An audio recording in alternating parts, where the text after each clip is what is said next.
Today I want to speak about the Sudanese social revolution, which is unfolding as I speak. You say, Sudan? Where's that? Well, Sudan is in North Africa. It's bounded by Libya on one side, Egypt north, and Ethiopia and Somalia and South Sudan south. And it's a country of about 70 million people. It's divided, it's actually a multicultural society. It's divided into three sections. There's the west, which is basically people from the Nubian mountains and traditional African people.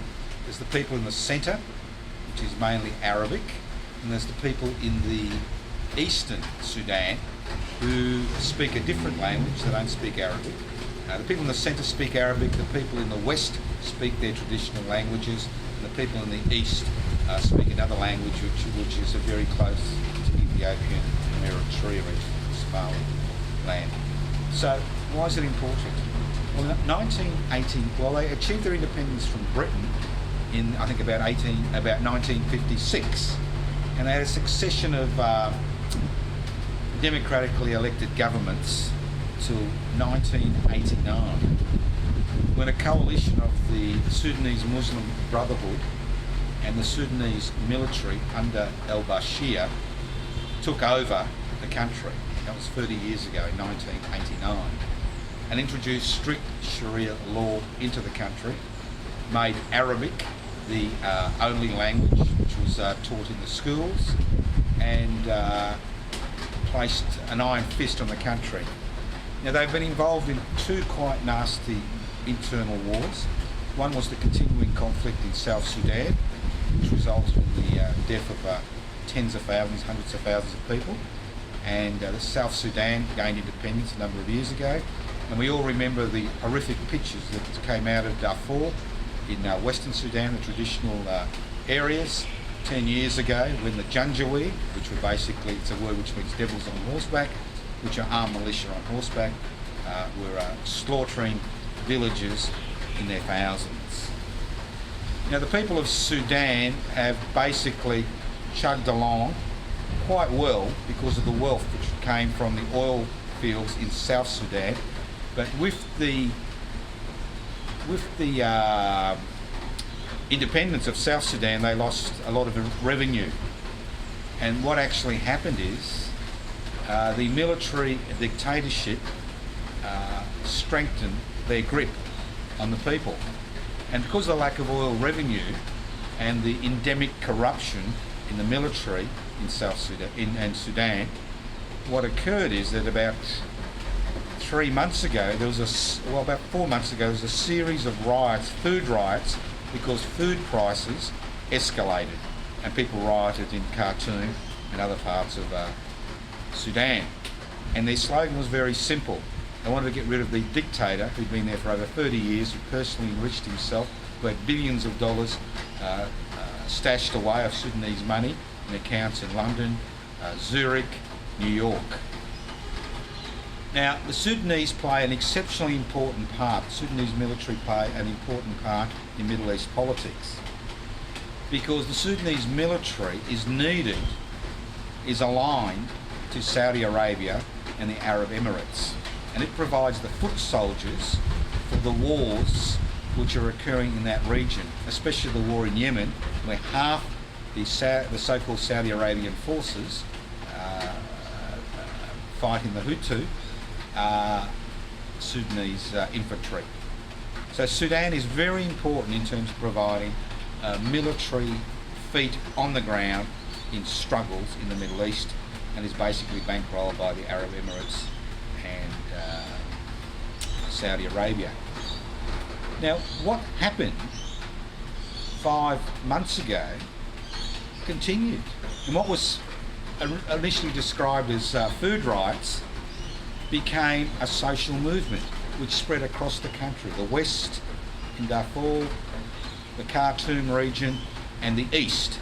So what you had is people uniting in this multicultural society, which uniting in a campaign to overthrow the military dictatorship. And al-Bashir, who was the dictator for life for the last 30 years, was eventually forced to resign.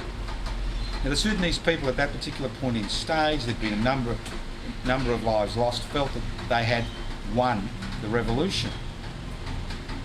But what occurred is that a military council was appointed to run the country. And the military council consisted of a leader called Abdul Fattah Burhan, who was the general who was leading the Saudi Arabian forces in Yemen. And believe it or not, the deputy president is the interim deputy president is the leader and the founder of the Janjaweed, the very militias that were responsible for the massacres in Darfur a decade ago. And his name is Mohammed Khamenei. So currently there is a military council which consists of the Abdul Fattah Burhan, who's the president, and the vice president is the head of the militias. So you've got the head of the army and the head of the militias who are now in total control in Sudan. Now, the Sudanese people are very proud, independent people, besieged the military headquarters in Khartoum. And they besieged the military headquarters in Khartoum for over 2 months. On the eve of Eid, during the holy month of Ramadan, these so-called fundamentalists in the military unleashed the armed forces on the students and young people who had surrounded the military headquarters in Khartoum. And a week ago, over 100 people were indiscriminately slaughtered by gunfire, dispersing the camp. The military generals thought this was the end of it, and they said that they would refuse to negotiate with the opposition regarding transitional government, which would lead to elections in Sudan, the first elections for over 33 years. The military was surprised when people across the country rose up last week. And people were angry for a number of reasons. One, that the troops attacked the protesters and slaughtered them during the holy month of Ramadan. These were people who, behind the cloak of Sharia law, imposed their will on the Sudanese people and exploited the Sudanese people and stole their money through huge corrupt practice. For example, Khartoum had one public zoo. The zoo was shut down and apartments were built on the zoo. There's no zoo in Khartoum with a population of 7 million people. Public spaces have been given away to their cronies to build more apartments. The country's been stripped of its resources and that money doesn't go to the people. Now, over the last week, we've seen an escalation in the violence. Armed groups have got together back in West Darfur and they've begun to attack the military. And in Khartoum and other major cities, the military is conducting raids on the homes of activists, and activists are disappearing. 2 activists who had come across from the United States, who had been refugees in the United States and come back to Sudan, were deported to Juba in South Sudan. So we are now at a very important stage, because this is not an economic revolution. For the first time in 30 years, women appeared on television without headscarves.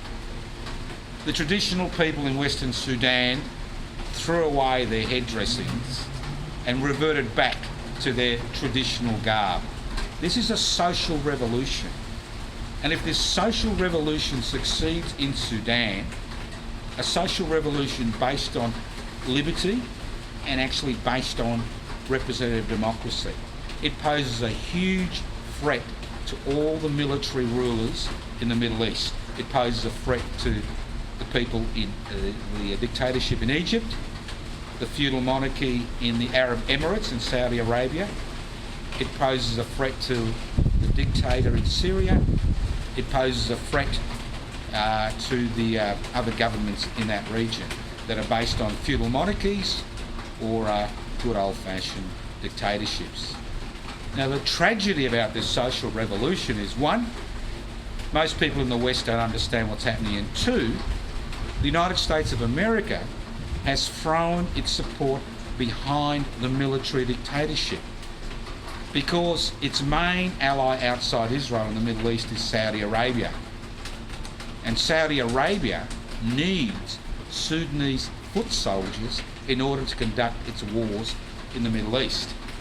So in an attempt to stimulate the economy and put people back home, take them off the streets, they put in $3 billion into the economy a few weeks ago, which disappeared within a few days. Now, my sources in Sudan tell me that meat is now unavailable, the price of most vegetables has risen, and over the last 2 days we've seen the Sudanese people strike back through a general strike.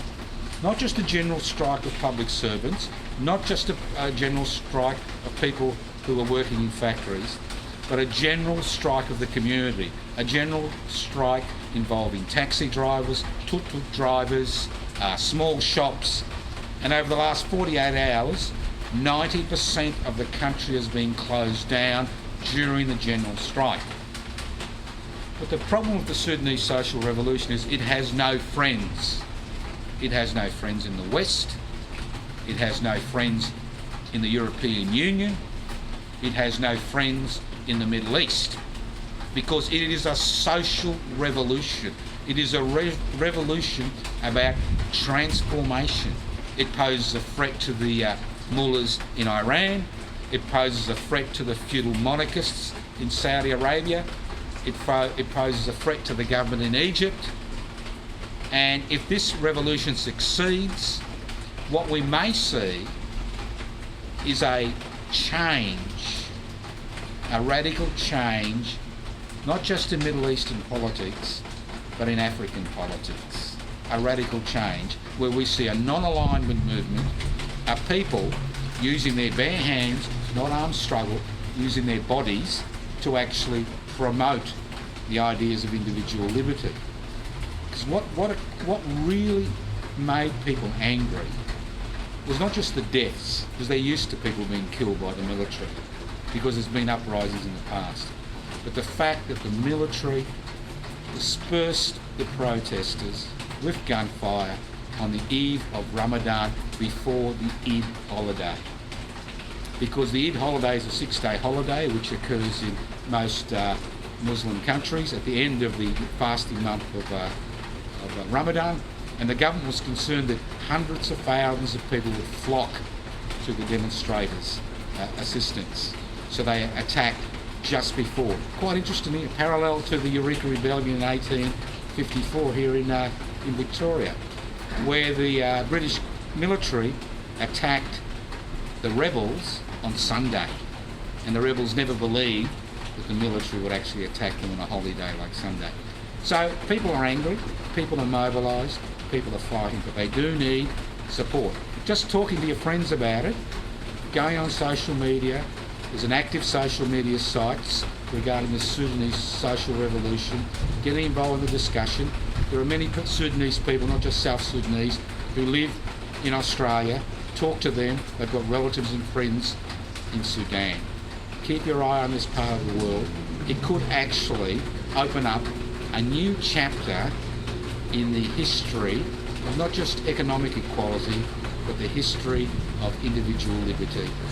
Ideas which are very, very relevant in the 21st century as we see more and more states, as in Australia, use draconian laws to suppress dissent and remove rights and liberties that we have enjoyed for generations. Listening to the Public Interest Before Corporate Interest YouTube presentation next week. Who knows what I'll talk about? Fascinating things are happening in the world today. We need to talk about them, we need to discuss them, and we need to take action on them. Look after yourselves. See you in a week.